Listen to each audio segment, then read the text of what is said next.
Et enfin, j'appelle le docteur Nell Lambert, qui est médecin psychiatre et directrice médicale du service de santé mentale de l'ULB.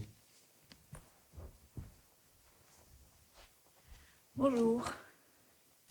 Donc, au niveau du service de santé mentale à l'ULB, sur nos différents sites, c'est-à-dire le centre de guidance dans le quartier des Marolles ainsi que les sites de la Plaine et du Solbosch, donc sur les campus de l'ULB, le fonds Covid nous a permis d'augmenter le nombre de jeunes que nous accueillons, mais également d'adapter nos dispositifs et de développer de nouvelles initiatives, notamment des groupes de pleine conscience, des groupes de parole, des matinées de gestion mentale. Notre service offre également un accueil gratuit sans rendez-vous aux adolescents et jeunes adultes, qu'ils soient étudiants ou non. Leur souffrance est très importante. D'ailleurs, dans le quartier des Marolles notamment, nous rencontrons des jeunes qui ont perdu tout repère, qui font face à des difficultés familiales, sociales, économiques, des jeunes en décrochage. Et nous tentons de les soutenir et de les accompagner vers un projet de vie, vers un projet de vie, via des consultations, mais également des activités de groupe en collaboration avec le foyer des jeunes des Marolles. Nos thérapeutes accompagnent également les étudiants aux distributions de l'épicerie solidaire AZEB sur différents campus bruxellois.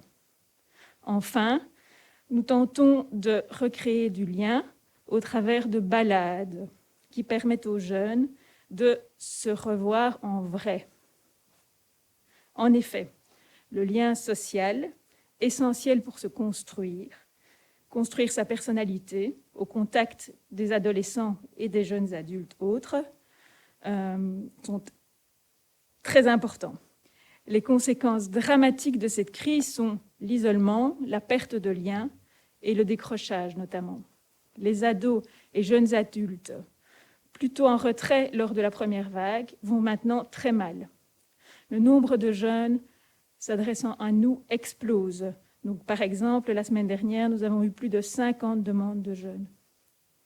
Nous sommes confrontés à des situations de crise graves, avec des idées suicidaires, des risques de passage à l'acte.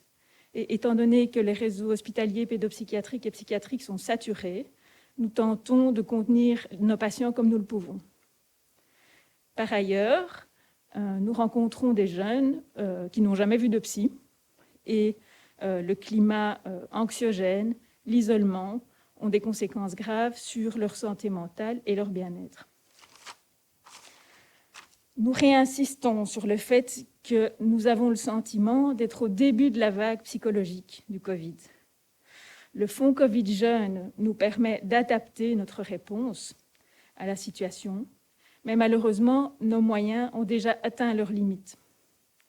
Interrompre le financement aurait pour conséquence que nous devions suspendre certains dispositifs qui ont été créés spécifiquement et qui sont maintenant en vitesse de croisière, mais également interrompre le suivi de jeunes en grande souffrance que nous ne pouvons pas réorienter faute de place.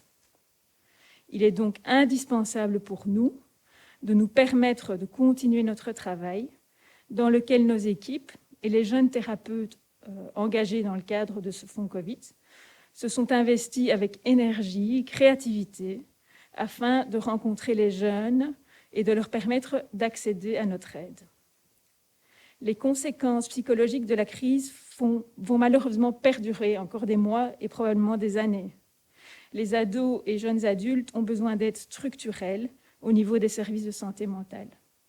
Nos équipes sont prêtes à redoubler de créativité pour soutenir ceux qui paient le prix fort de la crise Covid.